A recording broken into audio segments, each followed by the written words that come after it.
welcome to this one-day seminar on auditing standards. Auditing standards have become the topic of discussion of late, and with so many changes proposed, it's essential for us before entering into the audit season to understand what are the changes which will impact us in terms of our audit. So to take us through today, we have lined up quite a number of expert speakers on varied aspects of auditing standards. I will give you a brief overview of the structure of the program for today.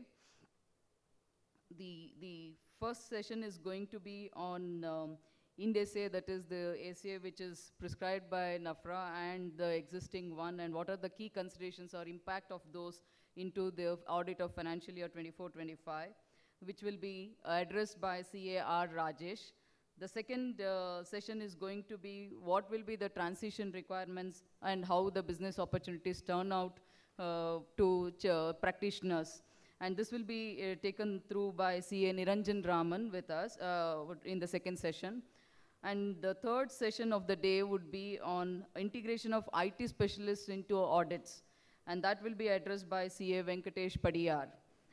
The last session in the first half would be a panel discussion with all the three speakers and CA Venkatesh C with us.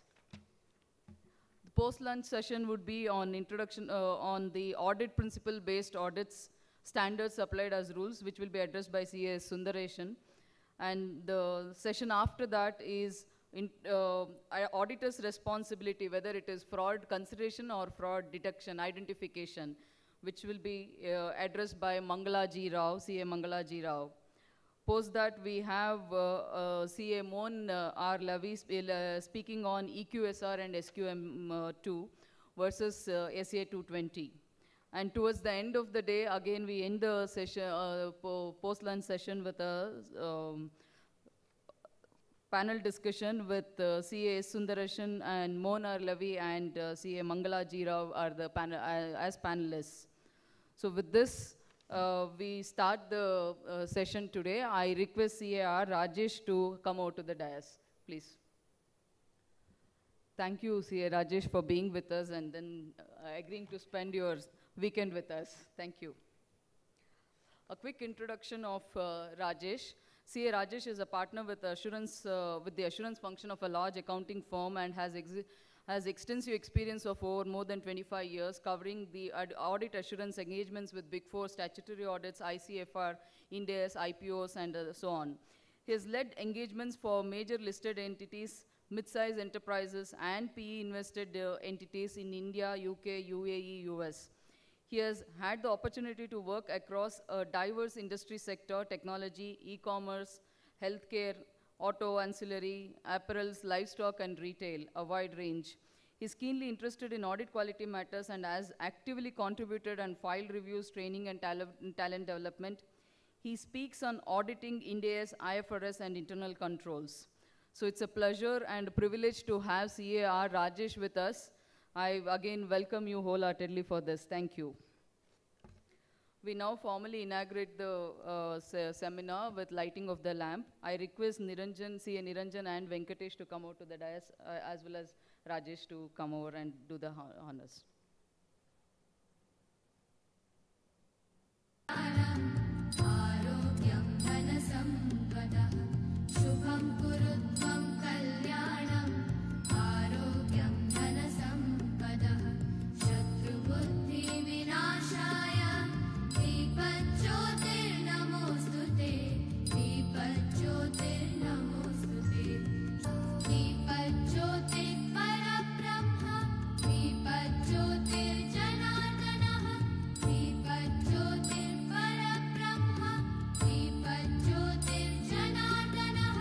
Deepo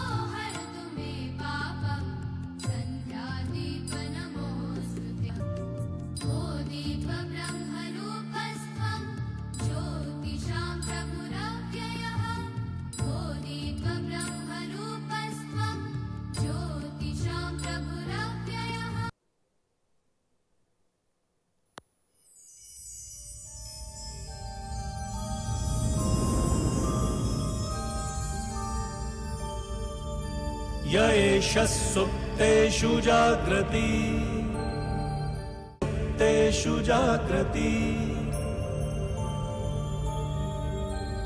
कामं कामं कामं कामुषो पुरुषो निर्मिमाणः निर्मिमाणः तदेव शुक्रं तद्ब्रह्म जयेवामृतमुच्यते तस्मिन् लोकः शतः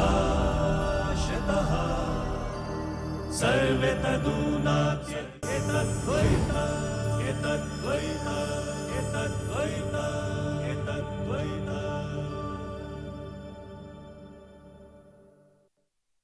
Morning everyone. Okay, hopefully I am audible well. The first session of today is on IND SA 600. As you can see, there is a new acronym now.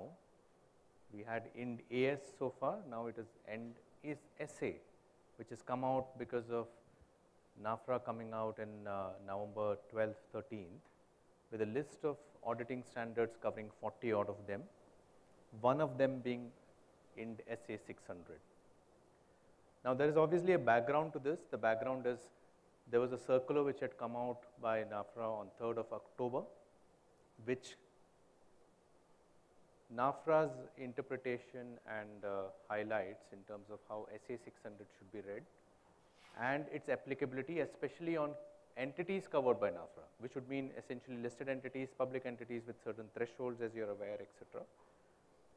So this session is a combination of insights from how SA 600 operates, what happened in that NAFRA circular, and what is the way forward with now IND AS 600 upon us. I know this is probably the most widely discussed topic in today's date, and hence let me caveat this, the views that I am expressing are my personal views, and also the attempt is to be as factual as possible in terms of what does IND SA 600 say, what does SA 600 say, and what does the NAFRA circular say, and how do we go forward in terms of executing group audits. That's essentially what I'm planning to cover here. So given the way the standard is, I've just tried to break it down into 4 parts in terms of what is the NAFRA circular on group audits mentioned, just the key highlights of those. What is important in terms of communication with both group management as well as component auditors or other auditors, as we say. Insights more in terms of practical experience of how do we deal with these in a group audit situation, and other reporting consideration, which would cover both aspects, to say the principal auditor is also the auditor of the component management, or situations where the principal auditor is not the auditor of the component management. So in both of these scenarios, how do we look at it and what are the reporting considerations, right? Broadly, this is the way it is structured. I know I have about 45 minutes of time. The attempt is to see if in about 35 minutes we cover, and please interrupt me if there are any questions. Happy to take questions. Consciously, I've kept about 5-7 minutes towards the end for questions as well. Okay, so moving on quickly to the NAFRA circular part, and so that's only the first 2 slides or so where I'll try and give a brief, and after that we will move on to execution of audits the way it should be from a SA 600. That's where we will speak about. So where does it all stem from? What does it stem from a NAFRA's observation is that responsibility of principal auditor. What does the principal auditor do today, and what is the expectation? Now there is nothing new which has essentially come out of the interpretation. Many of us, what NAFRA is saying is, you have interpreted this probably erroneously. There are some very words which are used there to say that, it's not the way you should have read. You should have read it to say that this is always applicable. Frankly, after the SEBI circular which came out in 2018 or 19, where there was a percentage of coverage which was expected, which was 80% at that point of time, many listed entity related audits, both from the management side and the auditors, were covered around the same principle. Whether it is small firms, large firms, essentially the coordination between principal auditor and group auditors. 80% of coverage in terms of revenue, assets and profit is a coverage required for under LODR as a principal auditor. Now, directly, indirectly put together, you need to have that coverage. That's what the SEBI circular says. Now, the manner in which the principal auditor and the component auditor work together and what are the expectations, that is what this session is going to be all about. So, as I said, the NAFRA circular was effective from 3rd October, just to say that if you are already not doing what is expected, please start applying it from 3rd October onwards for all NAFRA covered entities. What does it essentially mean? And I have tried to bucket it into a few buckets, which is what is a summary of the circular, which is to say that the highlights is NAFRA is saying that incorrect interpretation and selective application leading to insufficiency of work. And where it is stemming from, if you see, there are certain specific cases which are mentioned of frauds which have happened in the recent past.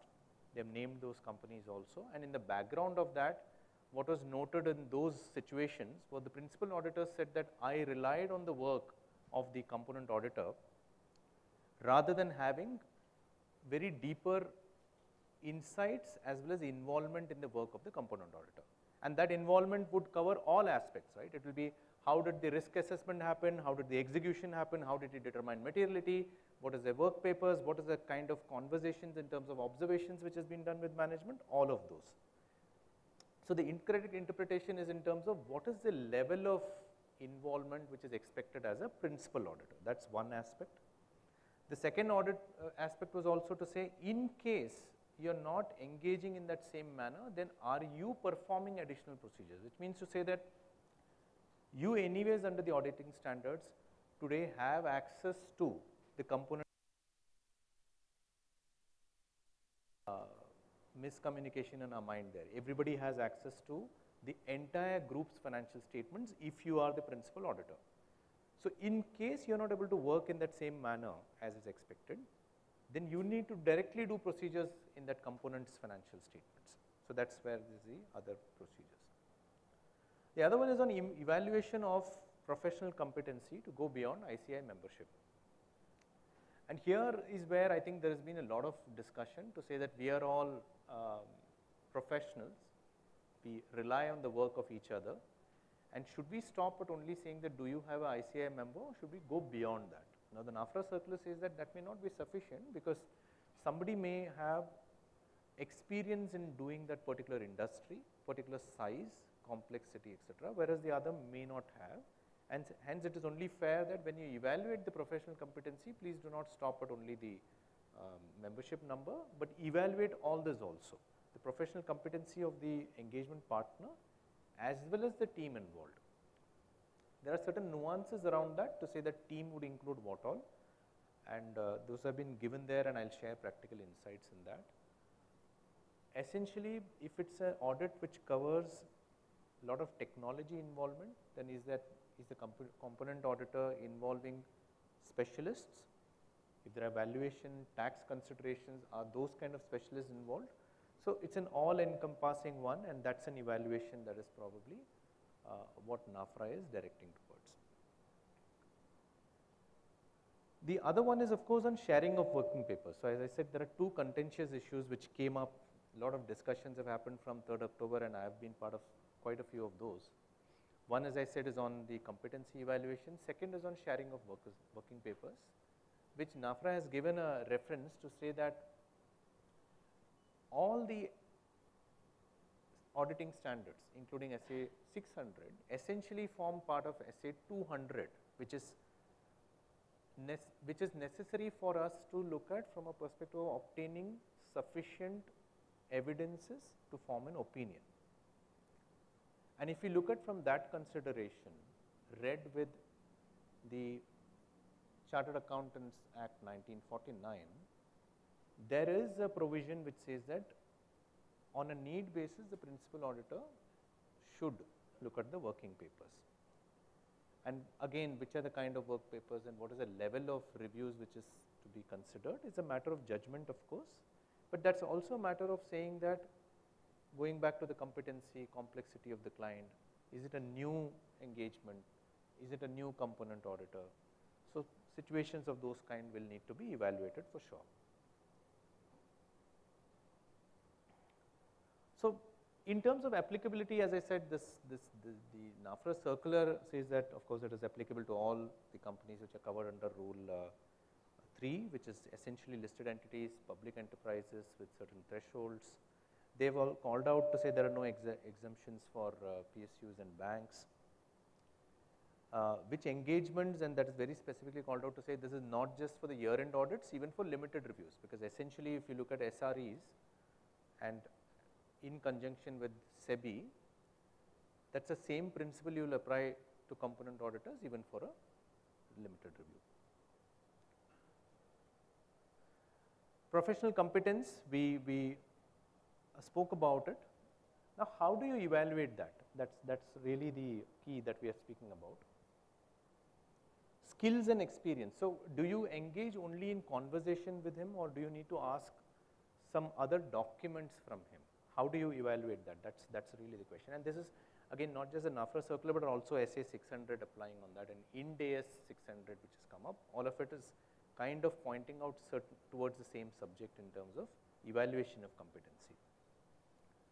So experience and skill set, obviously engagement partners is the first one, because the engagement partner is ultimately going to sign on that, and you're going to place reliance on to say that how do I take that into for my consolidation and issue an opinion. Technical proficiency, here is where, as I said, that is it the same industry? So if you're doing, let us say, a retail company, does that component audit partner as well as firm have the ability to understand retail audit of the size which is necessary? You could also have situations where there are various different laws applicable, because today increasingly, and I'm talking from a perspective as a parent auditor now, right, a parent company's auditor, principal auditor, that the subsidiaries are based outside of India. It is in a different jurisdiction, and hence applying standards alone may not be sufficient. You may also need to see whether the competency relates to laws and regulations, any other considerations in that local taxation, etc. Does he have the understanding of that, and how does that integrate into the consolidated financial statements? For example, let us say if he is in a jurisdiction where German GAAP is applicable, does the component auditor have the ability to understand what are the key differences between German GAAP and IND AS which would be applicable in India? Otherwise, you will have to take up that responsibility from a perspective of the consolidated group audit. Yes, please. Sorry, competent assessment? Yes, absolutely. So it's a good question. The question which has come up, just to relay to everyone, is does the competency assessment needs to be documented? The competency assessment absolutely needs to be documented. In your working paper files, you need to have an evidence to say that I held inquiries, I asked for documents, I evaluated that, how did I do that, and a full minutes of that as well as necessary documents which is there will be needed. For example, if you notice today, at the time of introduction, there was a small note which was read out about me. A similar kind of a note, is it sufficient? Maybe not. You may need to go beyond that to say that, okay, tell me an audit of the same industry have you done? Look at the financial statements of the audit which has been signed by that firm and that partner.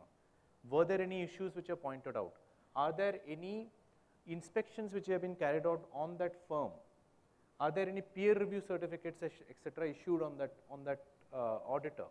And so the competency assessment expected is going much beyond just than a membership number, and you will have to absolutely document that in the file. Thanks for asking that question. So I will encourage, like these, please ask questions. I don't know whether there is a mic which can be circulated so that it's easier for everybody to hear. No, so many of these will be left to your judgment, because you will have to tailor that on the basis of, you see the middle box here. It will have a combination of size of audit, industry, geography, period. So, lot of considerations will be there. So, one size fits all kind of documentation may not help, but as a guardrail what will be necessary is if you will lay on the basis of what is the audit that you are performing. If you are doing an audit where 70% of the coverage across revenue, assets and profit is coming through your direct participation, whereas the remaining 30% is coming from the component. Now 30% is obviously a very significant number, and if let us assume the revenues of that company is 10,000 crores as a top line at a consolidated level, then obviously then we are talking about a very large size of company which you can't ignore. Now there are of course various considerations to say out of this how much are getting eliminated, etc., and is there a leg of it which is sitting in the parent books which I can do. You will look at all of these in this example to say what is hence going to be my involvement. So, and to take the discussion forward, this evaluation is not just necessary at the time of the professional competency. Based on this understanding of the business of that component, you will also know what is the kind of planned procedures that you need to do in terms of your involvement, which would mean that if it is so significant that 30% of the revenues or profits or assets are contributed from that component, it may be a fair ask in your mind and the regulators to say that did you participate in the risk assessment or did you just rely on whatever he is saying.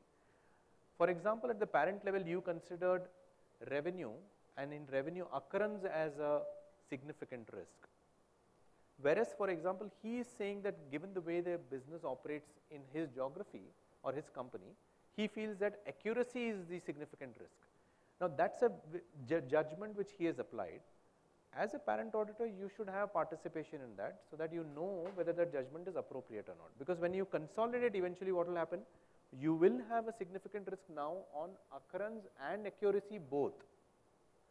Occurrence coming in from the 70% that you are doing, 30, and accuracy coming from 30% where the component auditor is involved. So I think all of those kind of details also you will need to understand. And then accordingly based on this, now what do I review in the work papers? Because it's not just left to competency. Competency is of the past. It is like saying that, you know, a very popular batsman scored a century in the past. That's fine. But today, in this match, what did he score? And that's about reviewing the working paper to say, all this is fine. How did you select your sample? How did you determine materiality? What are the kind of attributes that you asked for each of the elements, whether it is revenue, whether it is share capital, whether it is employee benefits? I think your reviews and the expectation under IND SA 600 now is that you take up that ownership. See, today where we are in India is, and I'll cover that as probably the last piece in terms of reporting consideration. The reporting consideration still says that other matters paragraph comes in to say, this particular piece has been audited by somebody else. Does that mean that you're not taking ownership on the 100% of the financials? That's the key question to ask. And I think this IND SA 600, NAFRA circular, etc. needs to be looked at from that perspective to say, what is the responsibility of the principal auditor given these all situations, and what is the expectation of the shareholders, of somebody who's there in the market, who's relying on these financial statements and taking decisions, whether in terms of putting in money there or placing reliance as a regulator, any stakeholder. He is expecting that the auditor who signed on the consolidated financial statements, group consolidated financial statements, has taken ownership of all of that, although certain work could have been done by another component auditor. That's really the premises on which we need to have both the assessment around competency as well as in terms of review of his working papers which comes in.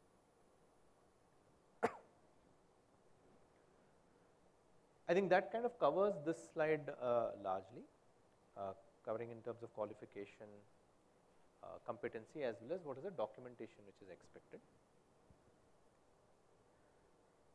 Now this is one more aspect which is necessary to consider. Now you have a component which is significant. When do you come up with a judgment to say, should I visit him? Now visiting him could be that he is sitting in somewhere in Australia, it's very good to travel to different countries, etc., that apart. The visit is probably to say that, am I closer to the ground and seeing the same, the smell test, which is so essential as auditors, to say that whatever I am hearing from the component auditor, is that the same that I am able to see and hear when I visit the component management.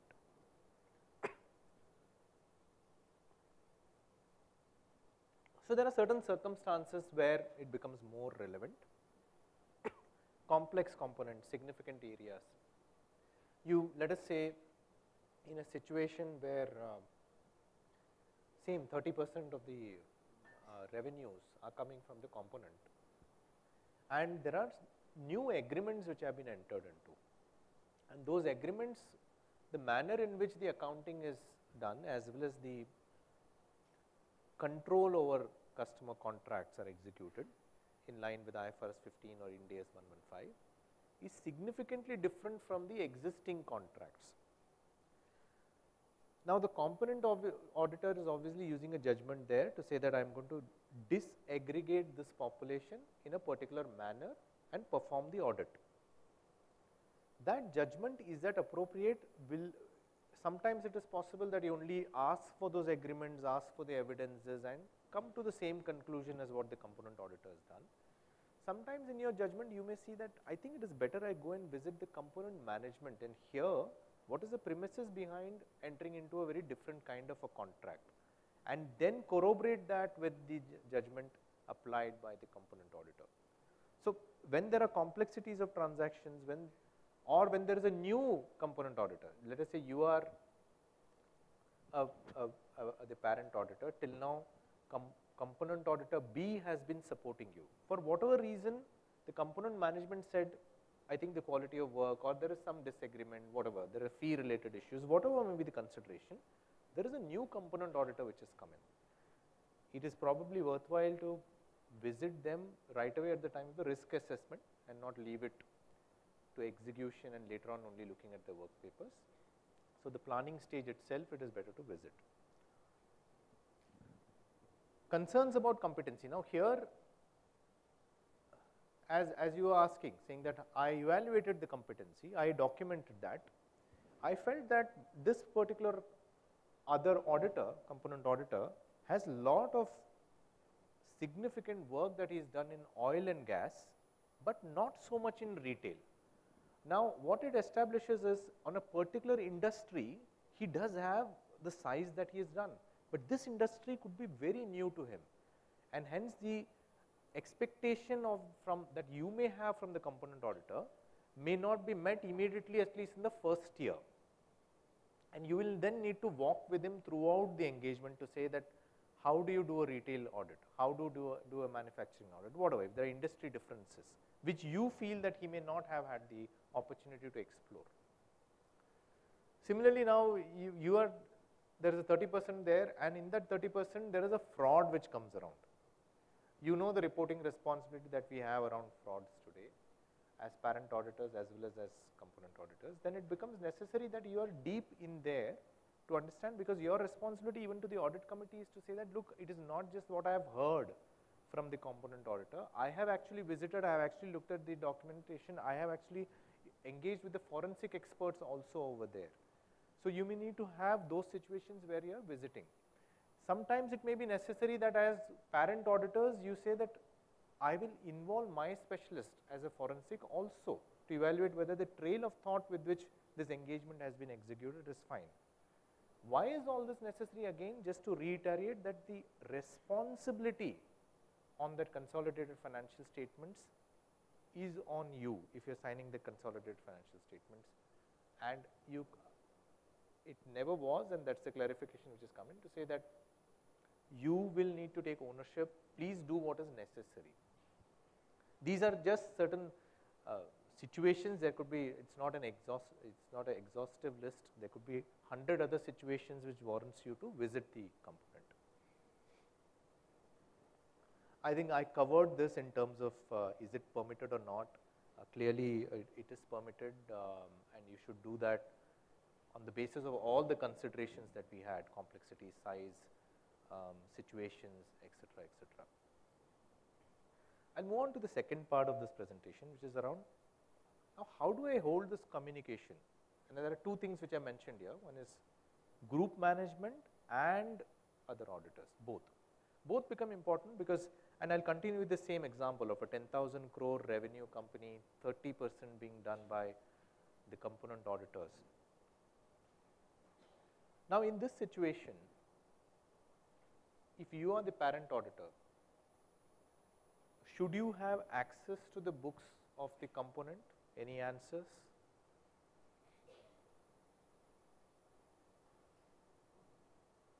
So the situation is that you are doing the audit of 70% of it directly.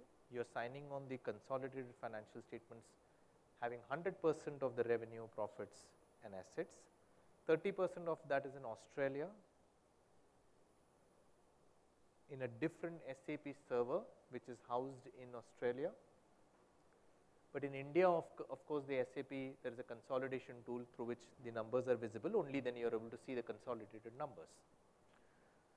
So in this situation, obviously, you will have access to the books of the component auditor, which means that you are permitted to engage with group management. In fact, even SA 600, if you see, the existing SA 600, not just the IND SA 600, it encourages you to involve with the group management, with the component management, so that you are able to plan not just what the component is going to do, but also the information that he needs to facilitate to the component auditor.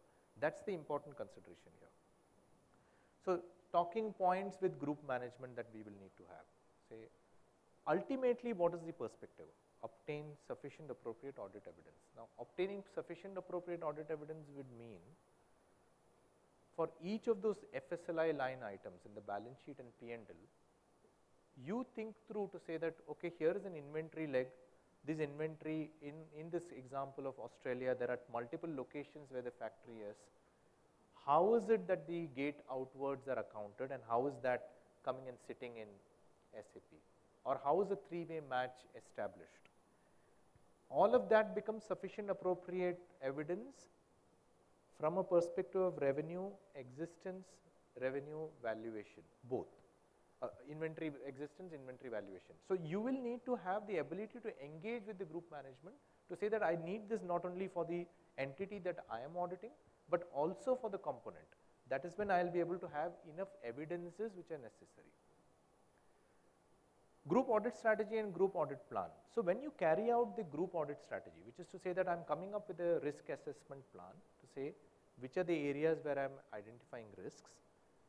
Within those risks, where is it that I identify significant risks and normal risks? You will have certain elements coming from the component also.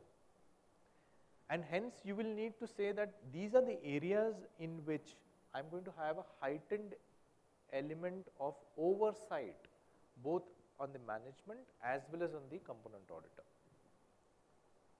Direction, supervision and review. So this is something which, should you agree only with the component auditor? No, you should agree with the group management as well as with the component management to say, look, I am going to have oversight. So the information that you are passing on to the component auditor, please probably pass it on to me. Now today, I think in effect, practical scenario, what happens is, most of these information comes in a SharePoint, and various firms will have some kind of a SharePoint, because people are also talking about data security, how the information comes and goes, etc.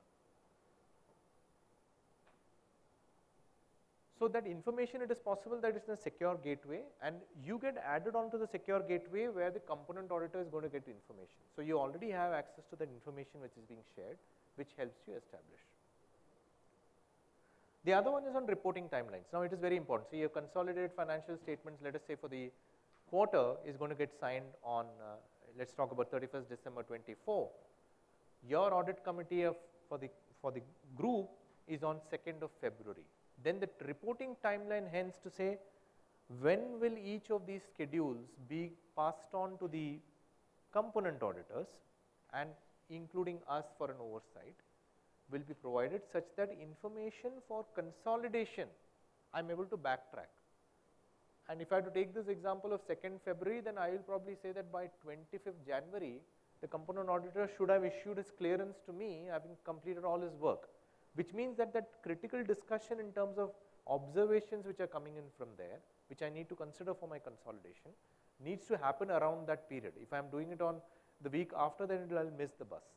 So hence that discussing the timelines, really penning it down to each of those elements, granularity will be important. I've kept fees here very consciously because when you are having this kind of an involvement under SA 600, Ind SA 600, etc., what is very likely is the audit effort overall for the group will go up, which means that either you're taking a discount heavily on your work or you're going to go and ask for some more fees. What is recommended is that you have that transparent discussion, if required, not just with the management but also with the audit committee, to say that this is done so that I'm able to execute my responsibilities as a group auditor, as well as identify risks, protect your risk and my risk.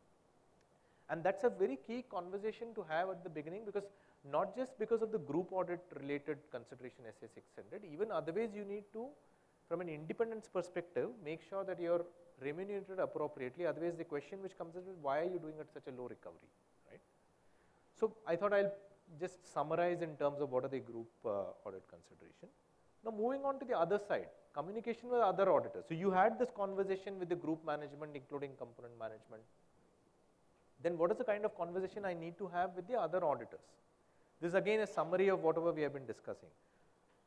Clarity of instructions. So you will issue something called as a group referral instructions, where you will call out, these are the areas where I as a parent auditor, I am identifying risks, and what are the classification of those risks also, occurrence, accuracy, etc., as we said, and what is the classification, something is significant risk, etc. In this instruction, should you go down to a little bit more granularity to say that, yeah, why don't I define which are the areas you need to perform control tests, which are the areas I need to perform substantive tests. The more you give clarity to the component auditor, he is then acting under your direction, and later on you're able to supervise his work better. If you leave it very at a broad level to say, you perform your risk assessment and I'll come and review it later, then he's going to go on the basis of his judgment. The lesser the judgment, the more it is planned and just execution, it's more easier for you. As I said, risk assessment, key focus areas you should talk, timelines you should, significant findings and issues. Now, you should have a mechanism with the component auditor. In this example, to say that if February 2nd is your audit committee and the expectation is 25th January, you give me the clearance. He comes up with an issue on revenue recognition cutoff. He comes up with an issue on certain frauds. Should he be communicating this only on 25th when he's sending in the deliverables? Again, too late for you to go back to the group management. As soon as he gets aware of it, if that is January 4th, let him communicate that to you. And that's something which you need to call out in the instructions, set up some kind of periodic calls with him or discussions with him to say that you should communicate this to me. Similarly, audit procedures for significant components. See, the example that we have been working with in this session is a 70-30. You could also have situations that 30% is covered by 4 other components. Now, you have a judgment to say, out of this 4, only 3 of them I will ask him to do audit procedures. The 4th one, I'm okay to do desktop procedures because it's not a very significant one. Again, this is a judgment that you are using, needs to be documented, if required, also discussed with the audit committee to say that accordingly, what is the coverage that I'm going to offer across these parameters. Make a presentation to the audit committee also. Use of template, I think this is one of the widely discussed topics to say that, I use a particular template, he uses a different template. How do I integrate all of this? How do I better to discuss this as part of the planning meeting? This is one of the reasons why you should visit him also. Sit down with him to say, the context is not how the work paper looks. The context is when I'm testing an attribute, these are the 5 minimum attributes I want you to test. Now, whether the 5th attribute is coming in the first column or in the last column, it doesn't matter. That is all in Excel today, we can juggle that around. But what are the minimum that should be there in the work paper? What are the kind of tick marks which is expected? What is the kind of detailing of the procedures that he carried out? What are the evidences of sign-offs to say senior people were involved. Those are discussions you should clearly have with the component auditor. Materiality. Now, if you look at standards around materiality, and I'm again going back to SA 200 here and then bringing it under group audits and then materiality. Determination of materiality from a group audit perspective is resting with you, which means that you will determine materiality and allocate in some manner. And there are various ways of allocating that statistically. And you allocate and tell him that, look, this is the materiality that you need to work with. It is possible that he uses a materiality which is lower than that for his statutory filing, right? Which is fine. If, however, your materiality is lower than his statutory one, then he needs to use this consistently across. That's something which is also a communication you need to have. Others are largely self-explanatory. The only other thing which I will talk about is technology and tools. See, today, whether it's a small company, a large company, access to technology is there for everybody. You don't need to go ahead and look at a fancy tool like an SAP Oracle. There are various SaaS-based products which are available, which is possible some of the smaller component managements could be using, and even auditors could be using those, placing reliance on what we call as the IPEs in an audit. Reliance on the data which comes up from the group management hence becomes necessary to see the procedures that he has performed on the data prior to relying on it, which could be penetration test, which would be GITC, all of that. You will need to, as part of your competency assessment itself, figure out if the firm has that competency. Otherwise, this is an area where you may need to step in and offer that support. So, there are whatever could come to my mind on the basis of experience I put up here on matters which will be minimum that you should communicate with, so that from a group audit perspective your responsibilities are met. See, what are we trying to do here? We are trying to see SA 600 and IND SA 600 in conjunction with NAFRA circular to say, how do I make sure that I have done enough work before I issue that report on the consolidated financial statements? And that obviously is in two buckets: the work that I need to do at the group management, component management, and the work that I need to perform with the other auditors. Okay, a quick check now. So you did all that. Sorry, you have a question? Is there a mic which can be given there?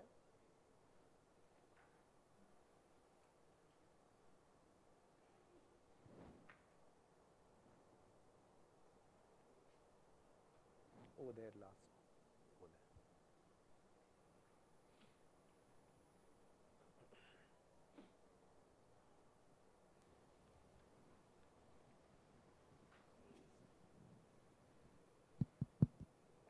So I have a couple of questions. Sure. Carrying the same example of total group is having 10,000 crores as revenue and 30% is with component.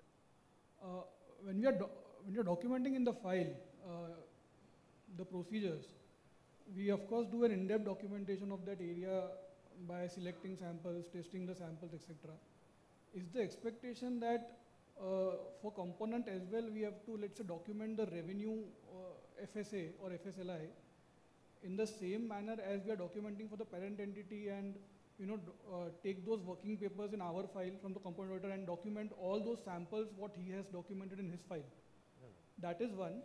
Second, let's say basis the assessment of the component auditor, they have tested 300 samples for revenue, whereas as per my assessment, or let's say my template or whatever we use for extracting the samples, the size should be 500.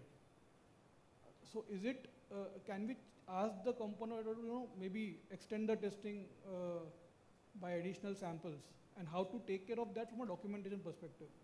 Right. That's a very good question, and in fact the knowledge check question that I put up is on the similar lines to the first one that you have asked here. I would like to hear some responses, because so that we know what is the trail of thought in the room. Maybe first let's take the second question on the sampling. So the question here is, the component auditor on a particular area, let us take for example revenue, he has come up with a sample size And I'm assuming you're talking about substantive samples, not control samples. Yeah, yeah. Yeah, the substantive sample size that the component auditor has come up with is 300 samples. Now you have obviously access to the management's books, those have been shared with you also. You have run that in your statistical population tool and you come up with 500 samples. Population is the same, you have come up with 500 samples. So should you go back and tell the component auditor to say that, look, you need to test this 200 samples? What is the view in the room?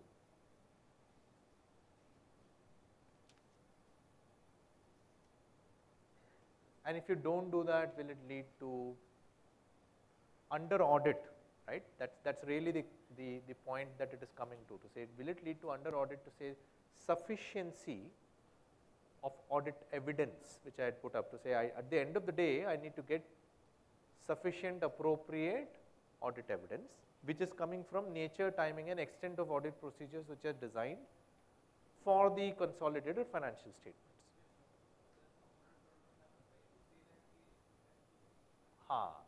So whether component auditor has a right to say I will not do, is that the question?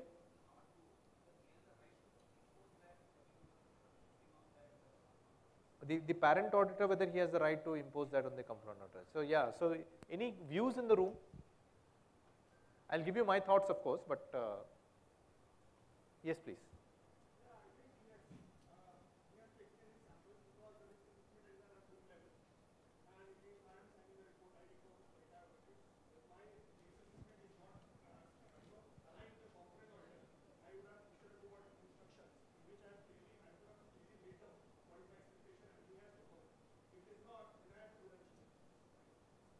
Sure, sure.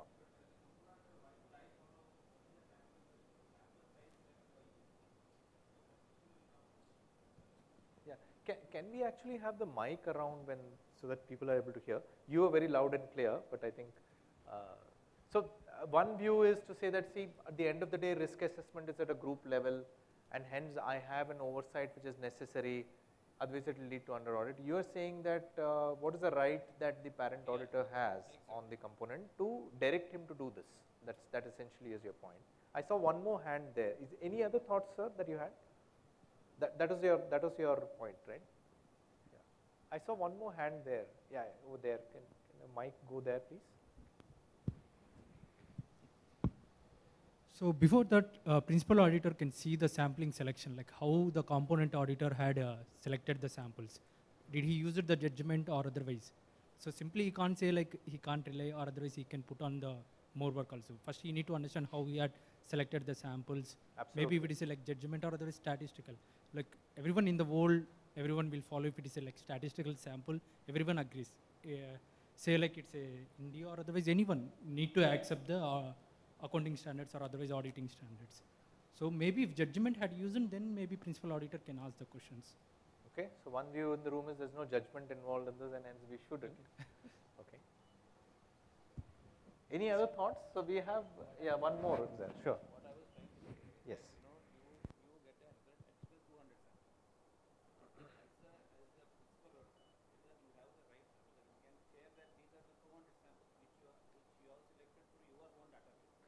Okay. Okay. Yeah, okay. Yeah. Yeah, so this question here is saying that, okay, fine, 200 samples, you need to select more. Now, who will select that 200 samples? Should the principal auditor get into the shoes and do that? Or should he only direct him to say that, please, what he's saying is, now I have run this, I know which are the 200, right? Actually, I don't know the 200. My entire 500 will be different from his because if it's a, yeah.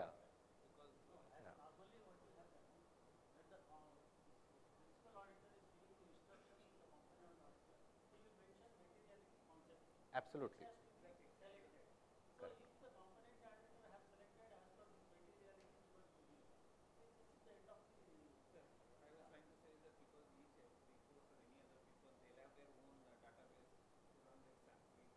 Sampling methodology are different. Yeah.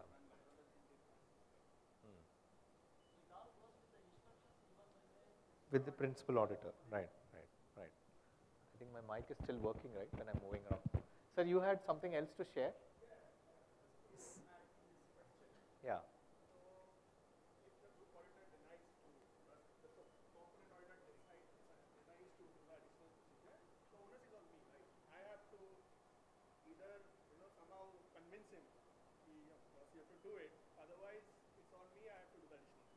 Right, right, right.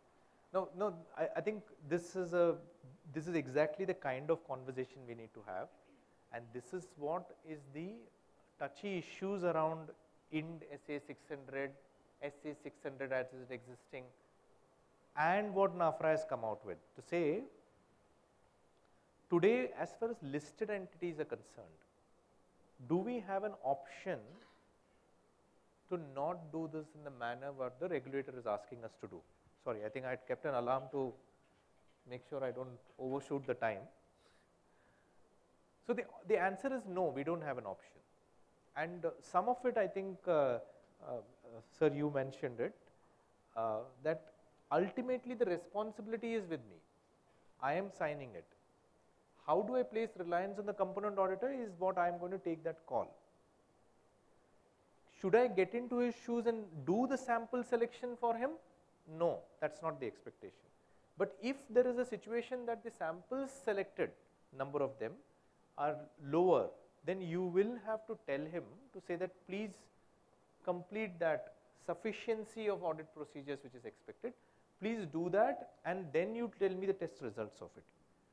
In a very rare situation where he says, I will not do this for whatever reason, then I think as somebody else pointed out, you may then need to do alternative procedures, which also I think I covered in the earlier slides, to say that how are you placing reliance on that revenue line item if there is not enough samples selected? That is what it will come down to.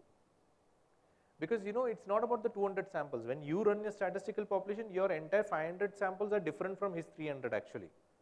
It may not be the same 300 also. It's not a reminder activity that you're doing. Alternative samples. The other point is, see, typically if you have already communicated materiality and the population is the same, very unlikely that he will come up with a different one except for methodology being different. Now methodology, essentially all firms internationally and in India are following similar kind of methodology from the auditing standards only. But yes, there is a possibility that the number of samples are different. So the answer to that in my view would be, you will need to work with him to say that please carry out these additional samples. In the event he is not able to, then you will have to top up that. And there is one more issue then it comes up. Now given this consideration, how will you report? That's another question to ask then, because I have done some work on which somebody is not giving me clearance. We'll cover that as part of one more slide that I have. But the second question that you had is in terms of now, what do I document in my working papers? Do I need to get his entire working paper in? That's the question that we are asking here. That's the question you had, right? The first question that you asked, which is what is here also. Should I have the working papers of the component auditor in my file? There's a no that I can see. Anybody on yes? That's again a judgmental, like depending on the principal auditor where you assess like what are the risk factor, and you would have availed a certain area of work papers where you wanted to review. In such scenario, like okay, he will. Yeah, I was searching for you. Sorry. Yeah, he will consider like what are the relevant risk-related financial statement line item where he will run through what are the procedures being followed, what are the results. In such scenario, he will retain like those work papers, those relevant work papers. And again, it's a judgmental. Right. No, so here, just to clarify the expectation of the standards here, as well as the expectation of ISA 600. ISA 600 has been in this form and substance for almost 18 years now. If you look at the expectation is not to get the entire work paper. You need to have a summary. What it means is the test procedures that he has done, the samples that he has selected, against each of those what attributes he has tested, that may not necessarily be in your working paper. A summary of that, however, to say how did he plan his work, how does he carry out his work, and the conclusions that is derived. And from the conclusion, if there are any observations that you need to carry on to your observation sheet when you're discussing with the audit committee or the group management, that clearly needs to be there in your work paper. But working papers need not be there, because that essentially has a different kind of a risk than to say that Am I auditing 100% or 70% and placing reliance on the 30? Then that opens up that piece. One more here.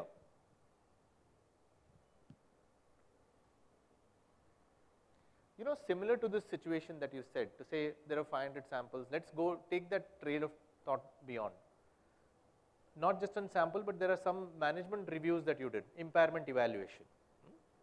You felt that there is an impairment evaluation which is ticking here at the group level, at the investment leg, and he is doing an impairment evaluation of their asset on the other leg, right? He says that, boss, I think from an asset perspective I am fine. Now, when you look at from an investment perspective on the ROI which is expected, you feel that there is a trigger, and you have taken a position now at the group level, because the investment is sitting only in the consolidated level, not in the subsidiary books. But it has a corollary to the impairment assessment that he has done, because the underlying of that is based on the assets which are sitting there, right? So you take a position on that. So in that situation, should the group auditor communicate with the component auditor on the conclusions reached by the group auditor on the components? Any thoughts? There is a yes here. Any other thoughts? And is that yes or no based on protocol, customary out of regards, or is there? We are talking about SA 600 here. SA 600, Ind AS 600. Under the standards, what is required? I mean, it's a very closed room. Please go ahead. It's relating to that component only. So you should communicate, right? And that's not out of courtesy, but as per regulation, you're saying. Any other thoughts?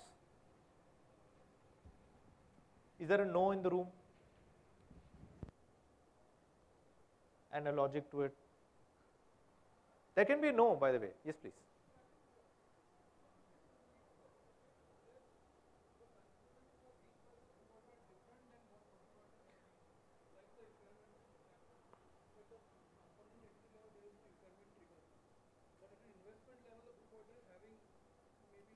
An investment trigger because they would have invested at a higher value and the CGU is Right. operating properly. And that's just to ensure that there is no inconsistency in the conclusion reached. I think that time the group auditor should interact and share the conclusions. So there can be two scenarios, is what you are saying. Scenario one is that the conclusion that you have derived is different from the conclusion that he has derived. Like this impairment example, he says there is no impairment trigger at the asset level, however you fail investment, I have an impairment trigger. The second could be that overall there is no difference in terms of conclusion, but the number that we are working with, because you have a different materiality. He says that, boss, this is a misstatement. Let's take the reverse case. He says there is an uncorrected misstatement, and he has reported that to you, right? And that is because you have communicated an allocated materiality to him, whereas you are working with at a different materiality. Your materiality is based on the 100%, whereas you have allocated 30% to him, right? In that situation, you may say that, no, I am not going to carry these as uncorrected misstatements in my group presentation to the management and audit committee, right? That's also one scenario, saying that you agree that there is a uncorrected misstatement, but I don't think I am going to communicate. So the answer to that would be yes, you will actually communicate in both scenarios, because not just as courtesy, because it's a two-way communication. It's not a unidirectional one, where you have sat down with him and planned the work. Now it is only fair that you conclude, and he actually, okay, the question to ask is, now you reached a conclusion, should he go back and document in his work paper? Probably yes, because he has given you a deliverable already, and maybe many times in this case where 2nd February is your timeline, he gave you that, and you are the part of consolidation, you took a call to say this is not an uncorrected misstatements I want to carry. It is necessary that you go ahead and communicate, because as you know, let's take this uncorrected misstatement and then we'll come to the impairment. Uncorrected misstatement, does he need to then roll forward in the next quarter and determine what is the threshold that he will work with? For that, this determination will be necessary, and this communication hence becomes absolutely important. Okay, so I think we have covered most of these insights. Nothing unique than what we have spoken. Adequate coordination, completeness of the component, assessing unaudited components. This is a very critical one, because even today, if you see in the reporting paragraph, there are two pieces, right? One is something which somebody else has done an audit, and another is where it's unaudited, where you have taken a position based on materiality of that component. Assessing unaudited component is a very, very tricky issue, because don't go on the basis of the balance which is lying at the year end or the transactions. Please look at contra entries, even if it's a, let's say, revenue insignificant.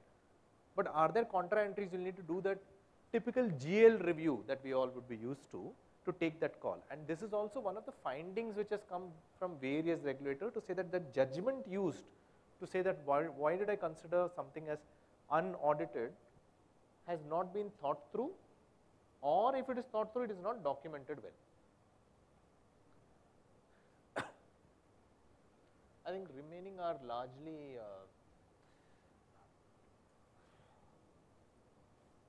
so today when you issue a Caro report, do you issue a Caro report on consolidation also, right? And in the same scenario where you are the group auditors, the component auditors, let's take that scenario where the component is in India. This Australia case may not work there. Component auditor has looked at Caro in a particular manner, and you are looking at a Caro on consolidated financials. That is where group-wide internal controls, group-wide IFC and all start coming in terms of how is your involvement in those reporting considerations of his also, not just the work that he's done. So, why am I calling these as insights? Because these are typically areas where from various reviews, what has been noted is either insufficiency of work or insufficiency of documentation. This is probably my last slide, and I'll hence quickly. Reporting considerations, if we look at, it's pretty straightforward. If the component is audited by the same as parent auditor, I am auditing the parent, I am auditing the subsidiary, no other matter paragraph is required, right? Because I have, hence my same firm has done. It's possible that some other partner is signing on that. No other matter paragraph is required. And within that, whether audit report is issued or report is not issued, it doesn't matter. Let's take a scenario where there is a subsidiary on which I am not issuing a quarterly review report, but at the console I am issuing, because that's required under SEBI, etc. So I am not issuing a report. But when I come to that paragraph, even from a review perspective, I do have that other matters paragraph. Not required if you are the auditor for both the elements. That is what is the left side of it. The right side of it, again, parent auditor performed no specific audit procedures, or he performed specific audit procedures. The 200 samples, I go ahead and do that, right? I do this impairment assessment. Whether you did additional procedures or not, the way today the regulations are, there is another matter paragraph which will come in. And that's why I have mentioned about that, including for ICFR and Caro. Applicable for domestic and foreign companies both. I mean, this is just a summary. Takeaways are that ultimate responsibility is with you, ensure adequate participation, get involved, effective continuous communication, scope components based on significance, and ensure appropriate documentation. Work not documented, not done, our golden rule, right? Thank you. Any questions? Thank you for very interactive sessions, at least towards the last 15-20 minutes. I love that. Any more questions? Happy to take. I know I have overshot the time, but of course we started late also, so I have some defense for that. So, but happy to take any questions if there are any. Yes, please.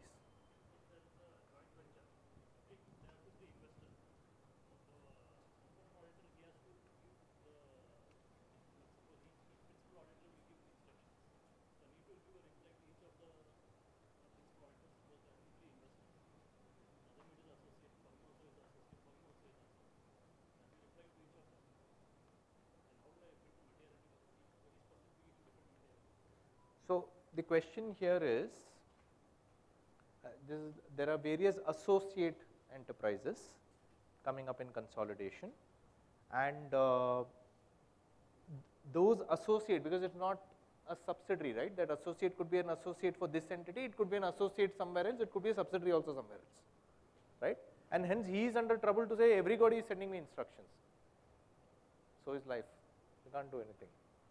Because the question here is to be looked at from a perspective of the who is signing consolidated financial statements. He is going to ask, now if this associate or this company for any reason is getting consolidated as an associate, which is an equity pickup in one particular group, and other place it is getting consolidated as subsidiary, hence both the group auditors, and both are different firms, different people, are going to send you instructions, are going to ask you questions. Can't help it. So for associates, obviously, very little participation usually happens because he is not bothered about each of the FSLI line item. He will probably only ask you certain questions to say, were there any frauds, were there any new agreements which have been entered into, which I need to be aware. Other than that, participation in an associate scenario is very less. But in a subsidiary, then he will have a very much more larger. And these are practical scenarios which we are actually dealing with. Thanks for asking this question. Because today, associate, where it's an associate, that guy is pushing back to say, boss, why should I report to you? Under regulations, it is required. And the group auditor has the oversight responsibility. There's no two ways about it. But maybe the manner of questions, see, not only for associate scenarios, even for components, if that component is not very significant, obviously the instructions needs to be tailored for each component. So, thanks for that. Yes, please.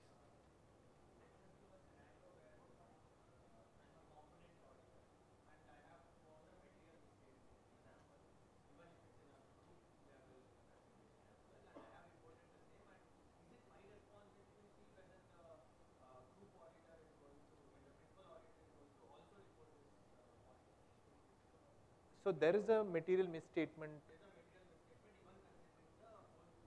uncorrected misstatement. Sure, sure.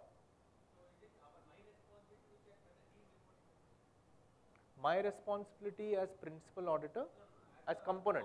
I think we covered that in the earlier one to say that if it's he reports uncorrected misstatements and there's a laundry list, he gives you 10 of those. You will go through each of those misstatements qualitatively and quantitatively. Not everywhere you will apply the judgment of the number that you are working with.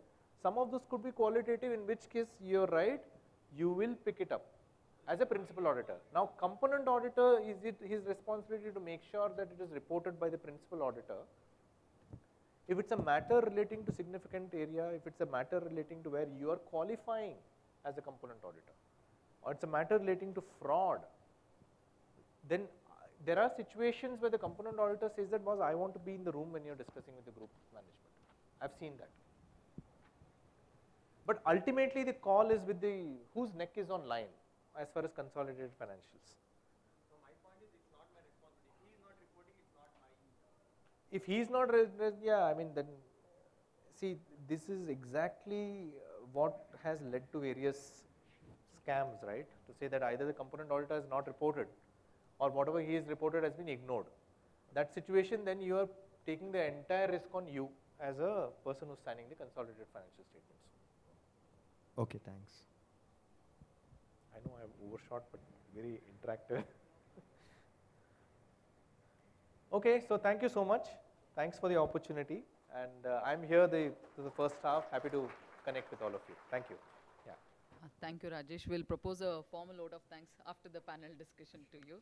So we'll break for tea now, 15 minutes tea break. We'll reassemble at 11:40 for the next session. See you.